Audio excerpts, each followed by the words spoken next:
NTV time, जनता की बात जनता के साथ। शराब पीने के लिए पैसा नहीं मिलने पर अपने 80 वर्षीय पिता को लकड़ी फाटा से मारकर हत्या करने वाले आरोपी कलयुगी पुत्र अलंग साय को बगीचा पुलिस ने गिरफ्तार कर भेजा जेल। प्रार्थी दसईराम उम्र 50 साल निवासी पुरंगा ने थाना बगीचा में रिपोर्ट दर्ज कराई कि इसके घर के बगल में इसके चाचा जदिया राम का घर है। 5 अक्टूबर की रात्रि लगभग 8 बजे अपने घर में बैठा था। उसी दौरान देखा कि इसका चचेरा भाई अलंग साय बस्ती तरफ से शराब के नशे में चूर होकर आया और अपनी पत्नी से पुनः शराब पीने के लिए पैसे की मांग करने लगा। पत्नी द्वारा पैसा नहीं देने पर उसे मारने पीटने के लिए दौड़ाया। तब तक उसकी पत्नी बच्चों को लेकर बस्ती की ओर भाग गई।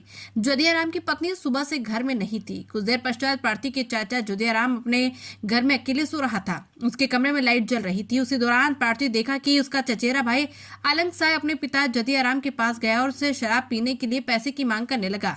जब वो पैसे देने के लिए मना करते रहे एवं डांटने पर नाराज होकर आवेश में आकर अलंग साय ने घर में रखा सराई लकड़े का फारा उसके सर, सीना, पीठ, बाएं हाथ पर मारने लगा। प्रार्थी ये सब देखकर डर से उसे छुड़ाने नहीं गया कि अलंग साय उसे भी मारपीट करने लगा। ज्यादा रात होने से प्रार्थी अपने घर में सोने चला गया। 6 अक्टूबर के प्रातः में प्रार्थी अपने चाचा को देखने के लिए गांव के एक व्यक्ति को साथ लेकर उनके घर के पास गया था। इस दौरान जदिया साय की पत्नी भी घर में तुरंत आई थी। प्रार्थी द्वारा जदियाराम साय के बारे में पूछते हुए वे तीनों जदिया साय के कमरे में जाकर देखा कि वे जमीन पर लेटे थे। हिला डुला कर देखने पर उनके सर पर चोट लगने से खून निकल रहा था एवं मारपीट करने का निशान दिखाई दिया।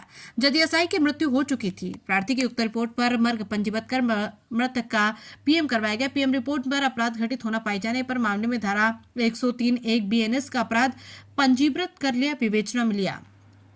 विवेचना दौरान प्रकरण के आरोपी अलंग साय को दबिश देकर चंद घंटे में उसके ग्राम से अभिरक्षा में लिया गया। पूछताछ में आरोपी ने उक्त अपराध को घटित करना स्वीकार किया एवं उसके कब्जे से घटना में प्रयुक्त लकड़ी का फारा को जब्त किया गया। आरोपी अलंग साय उम्र 40 साल निवासी पुरंगा को गिरफ्तार कर न्यायिक अभिरक्षा में भेजा गया है। NTV टाइम के लिए जसपुर से अजित गुप्ता की रिपोर्ट।